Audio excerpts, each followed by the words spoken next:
We need people to go on an expedition to the Twin Peaks of Mount Kilimanjaro.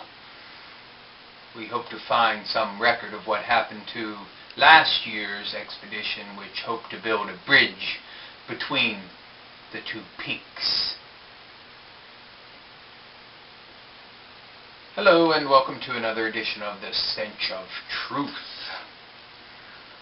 I see today that Russia has implemented some price controls on various food products as the food crisis continues. And while there is no one answer to all of it, biofuels play a part, disease is playing another part.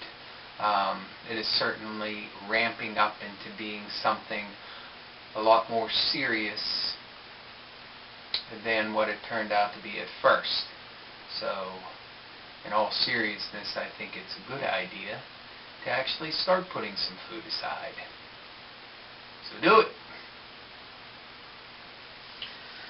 There's also no end in sight apparently for rising fuel costs as oil continues to rise and gas prices continue to rise as well.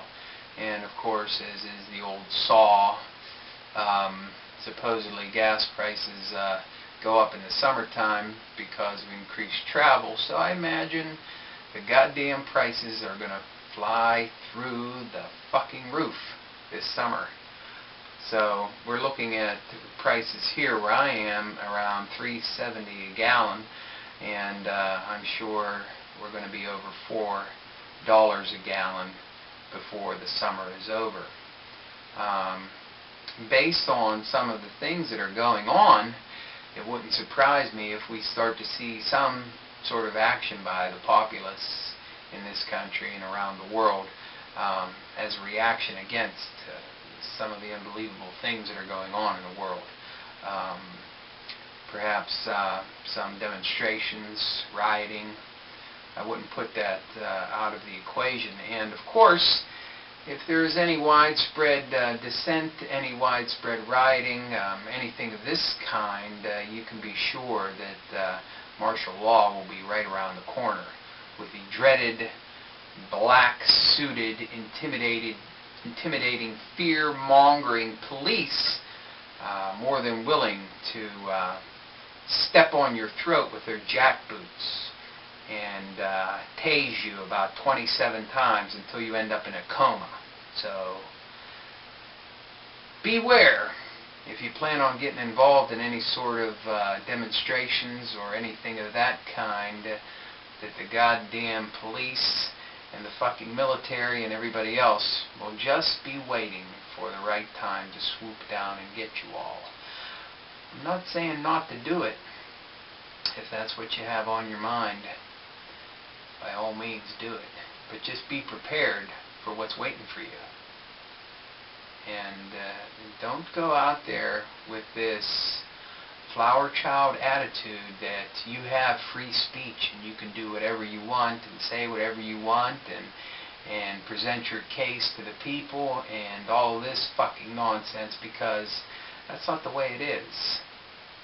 You need to be fully informed of what you face. And that is a huge crackdown, a boot in your face, tasers, and guns. So beware. I'm not even going to go into gas price fixing. It just makes me mad because I saw another thing in the news today that a government official says there's no link between rising oil prices and gas price fixing, as usual, which is pretty much what they say every time they look into it. So I'm not even going to go into it anymore because it just makes me want to puke. Okay, so remember, no gas price fixing. Well, I should say, no evidence found of gas price fixing, which actually means since we didn't really actually look for gas price fixing, we didn't find any evidence of gas price fixing. Yeah, that's the right one. Of course, I can't help but notice too that the stock market continues to go up.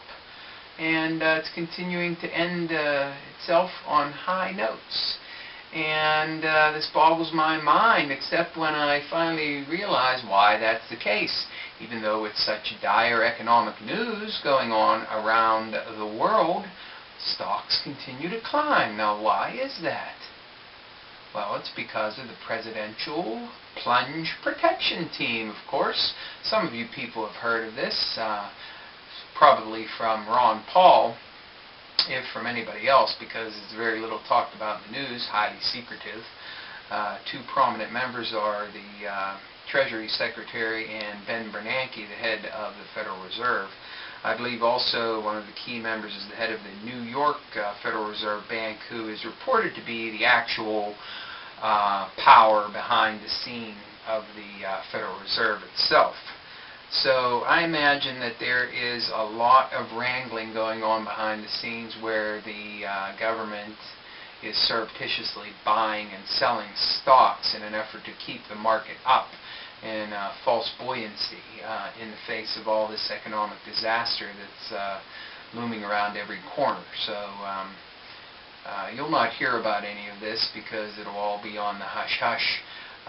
But I guarantee you there's some market manipulation going on behind the scenes. There simply has to be, based on the facts as we supposedly know them. So don't count on fucking Fox News to tell you anything about that, but I guarantee you it's happening.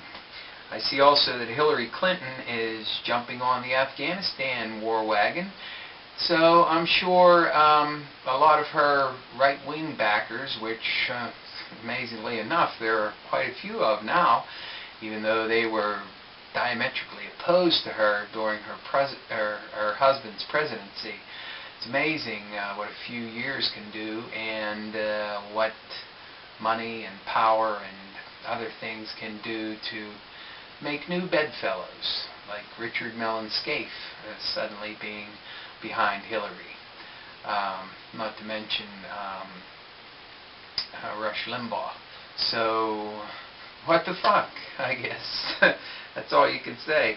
But here she is talking about how we need to be more involved in Afghanistan, and we need to send more troops there. Well, where the hell are we going to get more troops from? We're already mired in Iraq. We're already gearing up for war in Iran, so I don't know where are these troops going to come from. Where? NATO doesn't even want to assist us in Afghanistan. They don't want to send any more troops over there.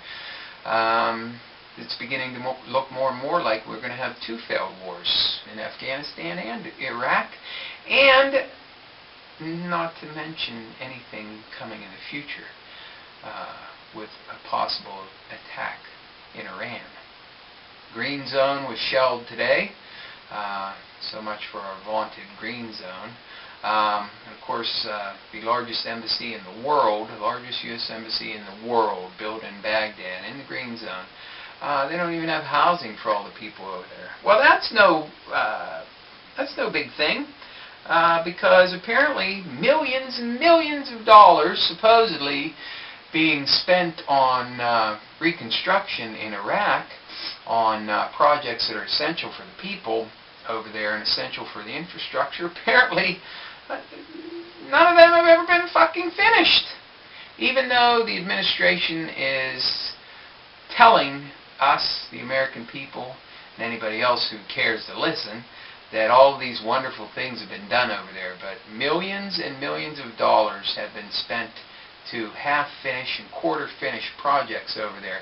So it's no wonder that people don't have fucking water or gas or electricity or anything else because of waste, because of corporate incompetence, whatever you want to call it. A lot of these people got no fucking bid contracts, and what do they have to show for it? They're not getting the job done, even when they're given a fucking blank check. So, what would you expect in Afghanistan or anywhere else? Same old fucking shit, people. Same old shit. So, that's about it. Thank you. Good night.